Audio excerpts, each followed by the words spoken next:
पुण्यात पतित पावन संघटनेकडून औरंगजेबाचे पोस्टर जाळून करण्यात आला निषेध। पतित पावन संघटनेने औरंगजेबाच्या गौरवाविरुद्ध निषेध केलाय।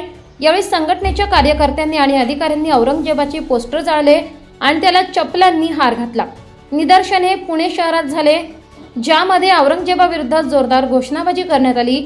या क्रूर शासकाचे गौरव करण्याचा प्रयत्न करणाऱ्यांविरुद्ध संघटनेने ही चळवळ सुरू केली आहे। काय सांगाल तुम्ही? आज या ठिकाणी आंदोलन केलं आणि औरंगजेबाची प्रतिमा देखील जाळली।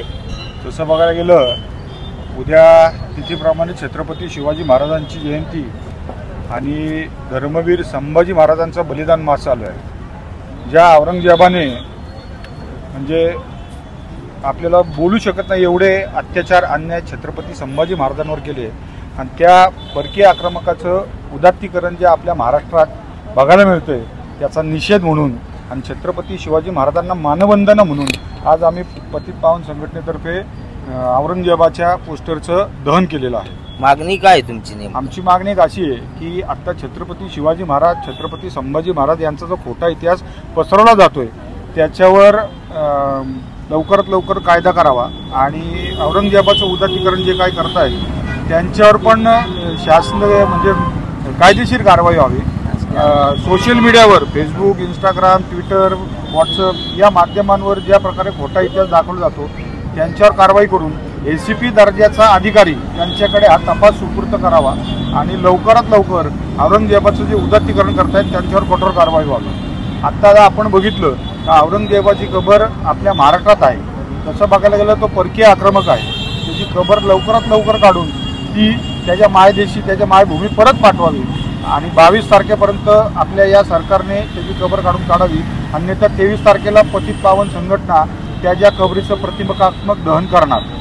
त्याच्या मायभूमीत म्हणजे कुठल्या देशात पाठवला पाहिजे? जे काय आता इतिहास तज्ञ आहेत त्यांनी शोधून काढावा तो कुठून आला होता। तो परकीय आक्रमक आहे, ते आता इतिहासात नोंद आहेच त्याची। इथलेच काही लोक आहेत ते त्याचं समर्थन करतात। शिवाजी महाराजांचा इतिहास जगाला दाखवायचा असेल तर औरंगजेबाची कबर असणं देखील महत्वाचं आहे असं काही विरोधक म्हणतात। नाही, जे काय दाखवत आहेत त्यांचा सगळ्यात अगोदर त्यांनी खरा इतिहास जो काय आहे तो समजून घ्यावा, तो उमजून घ्यावा आणि मग अशा प्रकारचं काही जे काही असेल वक्तव्य करावं। आज सकाळी काही आमदारांनी पण परकीय आक्रमकाचं काही, आम्ही तर नाव पण घेत नाही, पण त्याचं काही उदात्तीकरण चालवलंय। त्याच्या आजोबांनी त्याला काय इतिहास आहे तो नाही बघायचा, जो खरा इतिहास आहे जो काय लिहून ठेवलेला आहे तो बघायचा आणि मग त्यांनी काय असेल ती वक्तव्य करायची। आणि जोपर्यंत जर माझं तर असं म्हणणं आहे की लोकप्रतिनिधी आहात, लोकांनी तुम्हाला निवडून दिलेला आहे, याचा गैरवापर करून तुम्हाला अभिव्यक्ती स्वातंत्र्य आहे याचा तुम्ही काही गैरवापर करावा नाही। खरं तर औरंगजेबाचं उदात्तीकरण करणं म्हणजे आपली भारतीय कायदा सुव्यवस्था आणि संविधानाला विरोध करणे आणि त्याचा अवमान करणे आहे। ओके. हिंदी